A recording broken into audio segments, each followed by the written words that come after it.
रत्नेश कुमार जी, फराज जी दो बातें कह रहे हैं। पहला तो उन्होंने ये कहा कि समाजवादी पार्टी को लीड मिलने जा रही है क्योंकि जो आंकड़े हैं या चाहे हकीकत है वो जनता को दिख रही कौन बेहतर था। दूसरा, वो आपको सतर्क भी कर रहे हैं कि बीजेपी धोखा देती है। तो आप लोग अलर्ट हैं, आंखें खुली या नहीं खुली आप लोग की? देखिए, फराज जी ने जो सलाह दी थी मैं उस पर उसी रिस्पॉन्ड कर रहा हूं कि हमने पिछले 3 चुनाव साथ में लड़े हैं और तीनों में ये कौन सा भारतीय जनता पार्टी ने जब विधानसभा चुनाव साथ में लड़ने का ऐलान किया तो आपको याद होगा यही प्रवक्ता टीवी पे बैठ के ये बताते थे कि समाजवादी पार्टी ने ऐसा किया वैसा किया, और हमने तब भी ये कहा था कि भाजपा हमारी सहयोगी दल है और हमें संतोषजनक सीटें मिलेंगी, और हमें संतोषजनक सीटें विधानसभा में मिली। और उसके बाद आपने परिणाम देखा कि क्या परिणाम आए हैं। एक बात। दूसरी बात यह है, पंचायत चुनाव जब हो रहे थे तब भी इन लोगों ने ये कहा था कि ये पार्टी ऐसा करेगी, पार्टी वैसा करेगी, और पंचायत चुनाव भी हम साथ लड़े।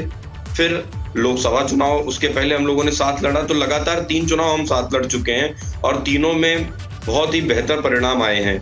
जहां तक रही बात अलायंस को धोखा देने की, आपने देखा है कि चंद्रशेखर आज हमारे साथी प्रवक्ता बाबा साहब भीमराव अम्बेडकर जी की जयंती की शुभकामनाएं दे रहे हैं, लेकिन इन्हीं के राष्ट्रीय अध्यक्ष महोदय ने 2 सीट देने से मना कर दिया था भीम आर्मी के चंद्रशेखर रावण को।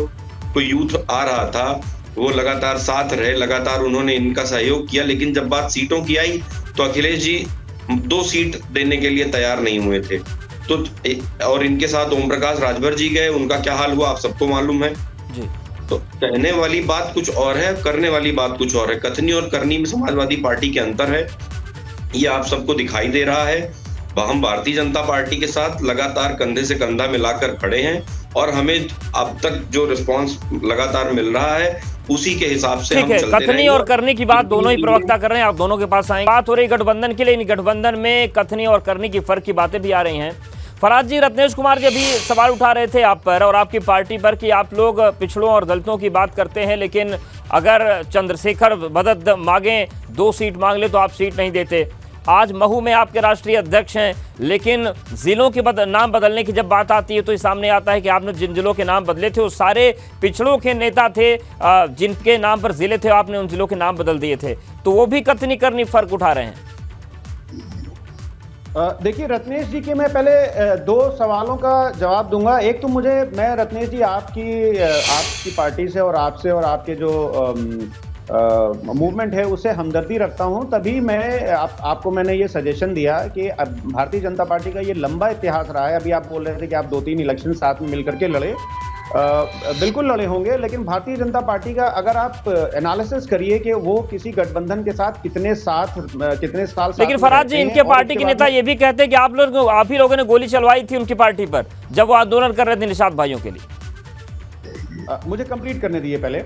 तो मैं ये बोल रहा था कि भारतीय जनता पार्टी अपने जो गठबंधन के साथी होते हैं उनको एक टेन्योर होता है, उसमें ये लोग साथ में रख करके और उसके बाद में जब उनका काम खत्म हो जाता है तो उनका साथ छोड़ देते हैं। तो रत्नेश जी से और उनकी पार्टी से हमको पूरी हमदर्दी है, मैंने इसीलिए उनको एक राय दी। दूसरा ये है कि अभी चंद्रशेखर जी के बारे में रत्नेश जी बात कर रहे थे, तो आपके ही स्क्रीन पर देखिए अभी हमारे आदरणीय राष्ट्रीय अध्यक्ष जी और चंद्रशेखर जी साथ में बैठे हुए हैं। 2019 में भी बहुजन समाज पार्टी और समाजवादी पार्टी ने साथ में मिलकर के इलेक्शन लड़ा और पूरी ईमानदारी से समाजवादी पार्टी ने बहुजन समाज पार्टी का साथ निभाया। दूसरी बात मैं ये बोलना चाह रहा हूं कि अभी आप ओबीसी की बात कर रहे थे, शेड्यूल कास्ट की बात कर रहे थे। सबसे पहले तो मैं आपको ये बताना चाहता हूं कि समाजवादी पार्टी जो है वो it is not only OBC, schedule caste, schedule tribe, across the caste, across the religion, हर एक के उत्थान में, हर एक के डेवलपमेंट में बिलीव करती है। महा उपनिषद में देखिए बहुत अच्छा श्लोक है जिसको समाजवादी पार्टी फॉलो करती है, जिसमें कहा गया है, अयम निजा परोवेति गणना लघु चेतसाम उदार चरितानम तु वासुदेव कुटुंबकम। अगर आप ओबीसी की बात करें तो देखिए सन 2017 में भारतीय CSDS का ये डेटा है, समाजवादी पार्टी को 2017 में ओबीसी के 28.40 वोट मिले थे, जो कि 2022 में बढ़कर के 36.32% हो गए थे। वही भारतीय जनता पार्टी को 2019 में 51% वोट मिले थे, जो कि घट के 2022 में 42% के आसपास, 43% के आसपास रह गए हैं। तो अगर आप देखिए कि वोटिंग पैटर्न में भी चाहे वो पैटर्न बदल रहा है और जनाधार सपा का बढ़ रहा है। वक्त थोड़ा कम है, रत्नेश जी आप अपना जवाब दे दीजिए। मैं अपने साथी पैनलिस्ट को ये कहना चाह रहा हूं कि सेम बात आपके लिए भी लागू होती है। आपने कांग्रेस के साथ चुनाव लड़ा, आज कांग्रेस आपके साथ नहीं है, आपने बसपा के साथ चुनाव लड़ा, आपके साथ नहीं है। देखिए, आपने हमें सजेशन दिया, इसके लिए बहुत बहुत आभार। लेकिन बस मैं एक बात को बहुत महत्वपूर्ण तरीके से कहना चाहता हूं, आप एनालिसिस करिए और फैक्ट चेक दोबारा करिए। जब गठबंधन की बात आती है तो भारतीय जनता पार्टी हमेशा अपना धर्म निभाती है। निषादों के कल्याण के लिए वो लगातार काम कर रही है। माननीय राष्ट्रीय अध्यक्ष जी डॉक्टर संजय निषाद जी लगातार समाज के लिए काम कर रहे हैं। बिहार का एक एग्जाम्पल मैं कोट करूंगा, बिहार का एक एग्जाम्पल मैं कोट करूंगा। बिहार में बीजेपी को ज्यादा सीटें मिली, फिर भी नीतीश जी मुख्यमंत्री बने। आप किसी भी स्टेट में जाइए, क्या अखिलेश जी किसी के साथ गठबंधन बनाकर कुछ ना मुख्यमंत्री बन के किसी और को बनाएंगे? तो जैसे इन्होंने शिवसेना को तोड़ दिया, वैसे ये तोड़ देते नीतीश कुमार जी की पार्टी को। नीतीश कुमार जी बहुत अच्छी तरह से अवधेश जी की बात समझते हैं। ठीक है, वक्त एकदम नहीं है, लेकिन फराज जी 10 सेकंड में आपका जवाब चाहेंगे। आप बार बार रत्नेश जी को आगाह कर रहे हैं, ये आगाह के पीछे आमंत्रण तो नहीं छिपा हुआ है? देखिए, आगाह मैं इसलिए कर रहा हूं कि ये लोग सामाजिक न्याय की लड़ाई लड़ रहे हैं। अभी बात हमारे भाई रत्नेश कुमार जी ने बिहार की देखिए, बिहार में अगर नीतीश कुमार जी भारतीय जनता पार्टी का साथ नहीं छोड़ते तो नीतीश कुमार जी की पार्टी भी, जैसे इन्होंने शिवसेना को तोड़ा, वक्त एकदम नहीं, इसलिए मैंने आखिरी सवाल पूछा था। तो ये मान ले कि आगाह में आमंत्रण नहीं छिपा है।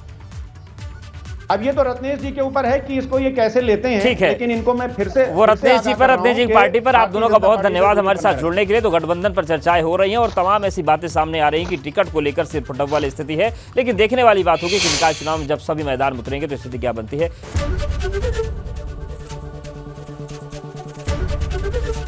एबीपी गंगा, खबर आपकी, जुबान आपकी।